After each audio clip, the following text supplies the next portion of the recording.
The chair now recognizes Ms. Peters to testify.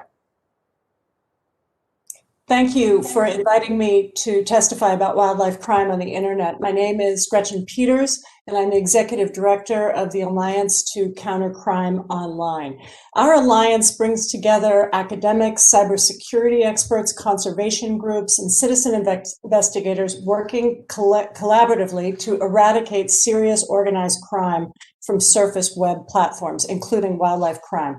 We have more than 40 members, about half of whom focus on the illegal online wildlife trade. This includes organizations like Wildlife Justice Commission and the World Parrot Trust, as well as academics who track primates, big cats, elephants, rhinos, marine creatures, reptiles, insects, and other invertebrates. We also have members like Lady Freethinker, that document online cruelty to animals, including the fake animal rescue videos that abound on YouTube and the horrific animal fight and torture groups that you can find in Facebook groups. Distinguished committee members, the world's largest markets for wildlife crime are right inside your smartphones. The biggest social media platforms, Facebook, Instagram, and WeChat, have become ground zero for wildlife crime syndicates to connect with buyers, to market their illegal goods, and move money. And the platforms profit off of this. This has happened for 4 reasons. 1, surface web platforms provide much the same anonymity as the dark web and a far greater reach of customers, about 40% of the world's population. Number 2, social media algorithms help criminals connect cost-free to customers, thereby amplifying crime. Number 3, outdated US laws provide immunity to the tech industry, and this is what Representative Case was speaking about earlier, is when tech firms knowingly host illicit content. And number 4, this immunity leaves tech firms with little incentive to develop technologies that would block that illicit activity. In the wildlife crime sector, this has increased the pressure on multiple species that were already endangered, including elephants, pangolins, cheetahs, various ape and parrot breeds.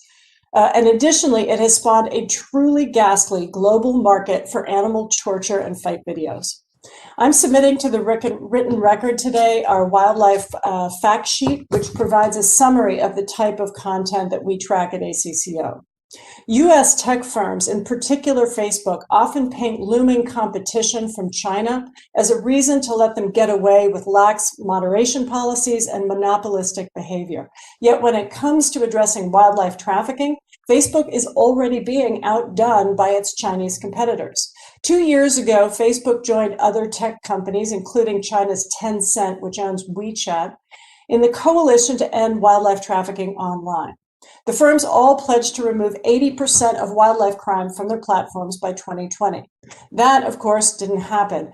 But Tencent's work with law enforcement did lead to the rescue of hundreds of live endangered animals, the removal of thousands of trafficking accounts, and the dismantling of an illicit wildlife trafficking network. And what did Facebook and Instagram do in this same time period? They merely launched a reporting mechanism for wildlife sales, which relied on users to report wildlife crime. Facebook is not the only American tech platform that hosts wildlife crime, but the world's largest social media platform has an extensive wildlife crime problem, and easy fixes the firm could be applying aren't being implemented. In a 2020 study, ACCO team members ran manual searches using 17 different word combinations in 4 different languages. And I'm talking about simple search terms like cheetah cubs for sale or buy elephant ivory. 57% of the pages we found had the terms for sale, buy, or sell in their title, as did about a quarter of the Facebook groups where wildlife appeared to be illegally traded. I want you to understand that Facebook doesn't need artificial intelligence tool to find and eliminate this type of content. Simple if code could block search results and flag and remove groups and pages that combine sale terms with animal species terms. Facebook has chosen not to implement this simple fix. The question lawmakers should be asking the firm is why. In that same study, we found that Facebook algorithms recommended another 29% of pages and groups our researchers found. In other words, Facebook isn't just failing to remove wildlife crime, its algorithms actively accelerate it. Why haven't these algorithms been dialed back? I'm submitting a report 2 clicks away and request that it be included in the congressional proceedings.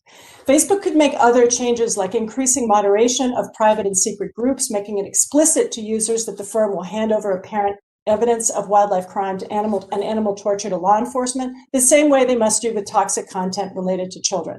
Plus, there are legal reforms Congress can enact. ACCO supports reforms to Section 230 of the Communications Decency Act to insert a duty of care for tech firms, which should lose their liability shield if they don't take reasonable steps to remove criminal activity, whether it's illegal drug sales, child sex abuse content, or wildlife.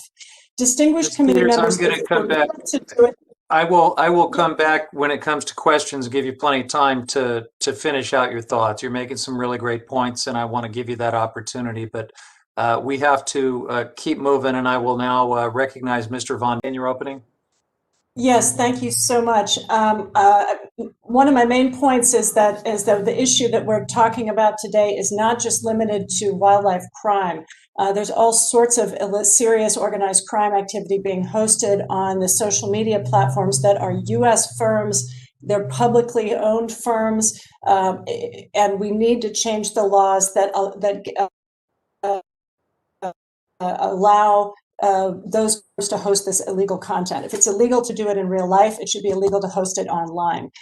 In the wildlife space, I also want to say that we support the passage of H.R. 864, the Wildlife Conservation and Anti-Trafficking Act that will be introduced again this year. And I'd like to thank the 9 members of this subcommittee who sponsored the bill: Don Young, Alma Amata Coleman, Jennifer Gonzalez Colon, Grace Nola Pinto, Debbie Dingle, Ed Case, Steve Cohen, Darren Soto, and Nadia Velasquez. This bill has really important provisions for fighting wildlife crime online, and it establishes a wildlife whistleblower program that provides financial incentives and crucial anonymity protections for relators of wildlife crime. But reforming the laws do take time. There are things the U.S. government could be doing right away to move on this while you reform the laws governing tech. There are complaints that have been filed to the Securities and Exchange Commission about the rampant amount of wildlife crime activity on Facebook, including wildlife crime. I'm part of one of those filings.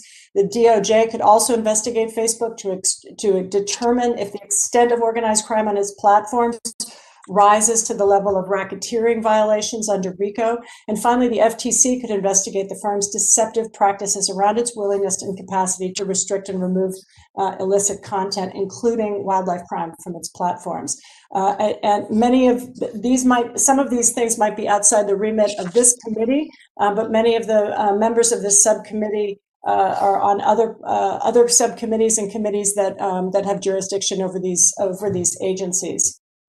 So Ms. Peters, I'm sure that together we can rein in the tech industry. that is a great interest. And Ms. Peters, we know all this illicit activity is happening right out in the open. It's very overt. I want to ask you what social media platforms like Facebook are doing wrong. You talked about a basic artificial intelligence tool that you have developed to identify this, or even how a simple, Boolean piece of code could do it. How is it that your technology works, and why aren't tech platforms doing something like that right now? So I personally have not developed AI tools, but several of our members have, including Dr. Tim Mackey out at the University of California, San Diego. That tool and others have been developed that are able to learn the patterns of online wildlife criminals and other criminals. These AI tools have also been used to identify drug dealers, COVID fraudsters. I think it is a question that needs to be asked to the tech industry, why they're not implementing these tools more comprehensively. But I think one of the bigger issues is why are my team members with the tiny budget that we operate on able to go online and put in simple search terms like buy cheetah cubs or sell elephant ivory and come up with hundreds of pages and groups openly selling in multiple languages, openly selling wildlife products. This doesn't take expensive AI to implement. Basic if code could remove these pages and groups, and that's a real problem. Moreover, the algorithms are amplifying the trade. And so firms like Facebook are not a passive actor in this. They're not just hosting not just hosting content that's moving around. Their algorithms are amplifying it, connecting buyers and sellers. And that's why we believe that this could rise to the level of RICO-style support for organized crime. Thank you. That's a very important point. It's not just is the product getting to the recipient who is acquiring it illegally. Let's just talk about our country. I mean, is it still like, how does it actually get to the end user? Is it kind of like, well, meet me in the parking lot at 3 a.m.? I can answer that if you don't mind, sir. There's a variety of ways, but yes, the criminal supply chains have changed, have shifted as a result of the amount of many aspects of the criminal supply chain now take place online. The marketing, the communications, often the payment, and so all that is, and that can sort of reduce the number of actors in the supply chain. So the supplier will then have the job of getting the product, whether it's drugs or wildlife, directly to the buyer. There's more direct contact between the two end stages of the supply chain. And what we see is more products moving through the mail. In the case of a live exotic pet or a live animal that's being trafficked, they are obviously have to be transported in different ways than just sticking them in an envelope or a box, although that does happen with some species.